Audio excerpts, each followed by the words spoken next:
Hi everybody, it's Claire back with another art journal video and another one playing with Dina's new neon paints. So as you know, I was sent some from Ranger Ink. I was sent 3 of the neon colours, and since then I've had the rest of my order arrive from Art from the Heart. So I now have a full set, and look at that piece of card in the top right hand corner. You can make a rainbow with them, and so that was how this page started out. And I'm sharing it with you because it ended up being okay, but went through a phase where I thought, oh my goodness, what on earth have I done? And again, it's that masking technique which comes to the rescue when, like Dina says, it looks like you have literally puked on the page. And this ended up like that, as you'll see.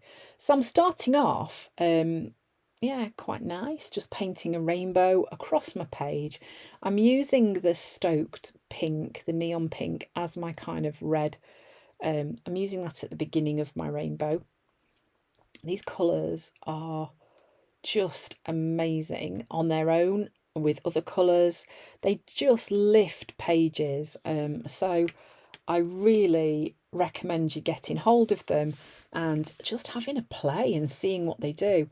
So I'm playing in the white journal, and I have gessoed the page first. And I have also discovered, as you will see from some of my previous videos, that the more you layer these, you can build the opacity up, so you can make them so that they are not quite as translucent. And you can make them so they behave a bit more like the rest of Dina's heavy body acrylics, but you can also use them in a really sheer way so that they just brighten and enhance the other colours. So yeah, that's a really fun thing about these. They're quite versatile.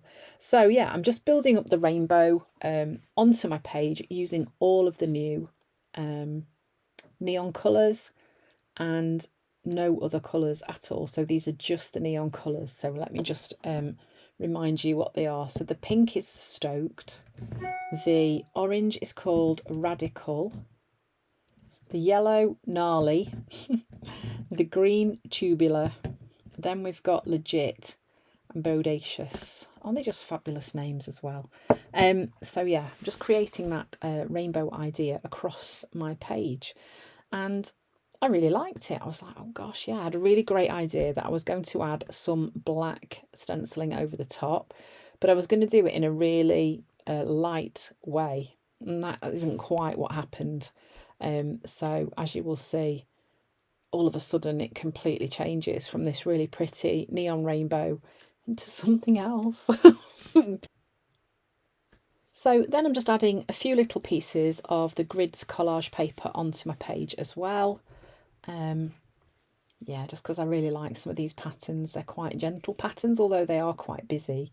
They don't go on the page. The black in them isn't so stark that it completely detracts from your page. Not that I needed to worry about that when you see what I did next.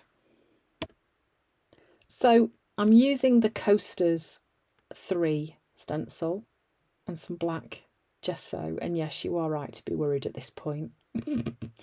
I had far too much of my blending tool pressed on too hard, and although this is a really pretty idea and that does look really nice, it wasn't at all what I had in mind for this page. So by this point I was already starting to think, okay, I'm just going to carry on now. I'm just going to add some more. I'm going to go with it because I've started and there's nothing I can do about that black. So we'll just add a bit more on. So that was what I did. And then I was starting to think, okay, so I'm now going to have to completely change my plan and do something else. So my initial idea was that I was going to use the neon rainbow, a bit of gentle stenciling over the top with black to create some really interesting contrast, and then I was going to add some face stamps onto there and a nice quote, and that would be done. But no, this page was not having any of that. So then I was like, okay, I'll just add some splatters onto the white space that's left on my page. Now, one thing I have found with these neon paints is they're not very easy to water down. You do have to kind of really mix the paint in with the water ever so well to get it to a consistency where you can splatter. So I am just now splattering all the colours onto my page. So then I'm using each of the colours that are in that rainbow, and I'm just oh, sorry about that, I just knocked something over with my foot. I'm just spreading those colours out into the white space on the page. So I've sped this bit up because really you don't need to sit and watch me diluting all of that.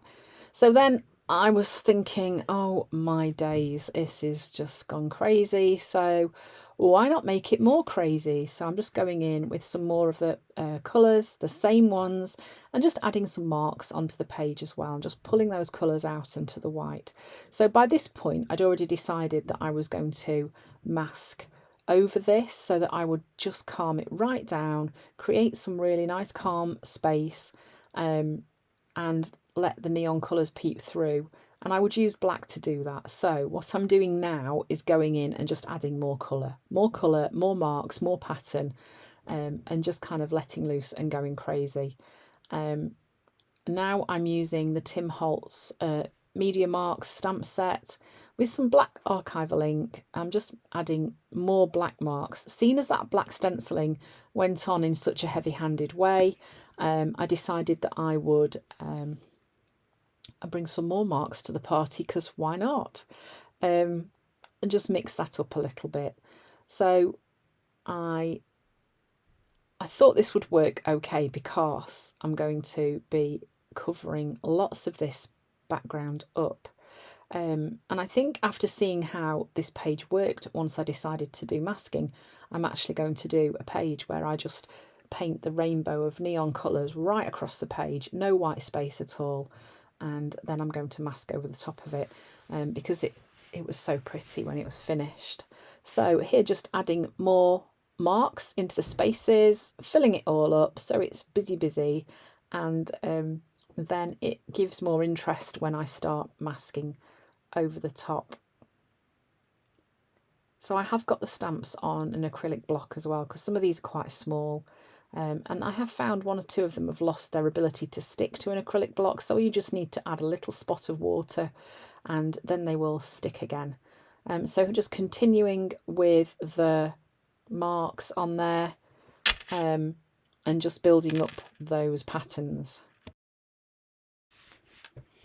So now I'm using the black gesso again, because I wanted it to cover better over the bits that I'm masking. I did consider using white, and I think it would work quite well, but you'd probably have to go in with quite a few layers of the white, or use a really heavy body white to cover all this bright neon stuff underneath. These are the Sprouts masks from Dina. Look at that, isn't that pretty? I was so pleased with how that worked. So then here I've just sped this up a bit so you can see I'm just moving these pieces around the edge of my page and masking them, trying to do them coming in from different angles, so it just creates that extra layer of interest. And this is such an easy technique. It's such a great way to calm down a pukey page. And I think, you know, when you do have these pages like this one that don't go how you quite want them to, don't forget about this technique, because my gosh, you can create some really stunning things. And as I've said on other videos, this stencil and mask set is one of my favourites. I have like a list of favourites. Maybe I should do a YouTube video where I share with you my absolute favourite Dina goodies, ones that you'll probably know them because you'll see that I come out with them and use them again and again on my journal pages. Okay, so then once that was dry, I did use a heat tool to dry it completely.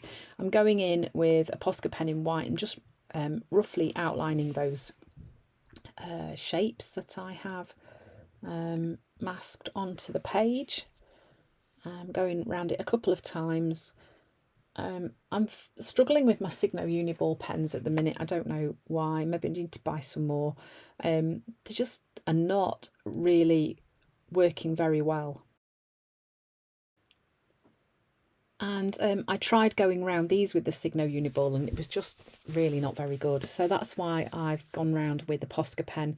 This worked okay and just helped to outline those in a really sketchy way. So yeah, that was why I went with the Posca and not the Signo, which was probably what I would normally use, to be fair. So I shall try and acquire some more and see if they behave any better.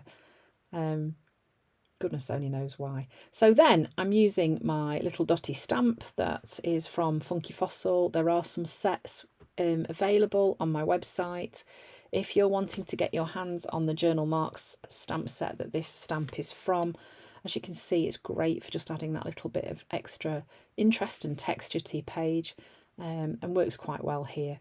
So then I decided I would use some of my other neon Posca pens and just add some more marks onto the page a little bit, just not too much because I didn't want to busy it up again.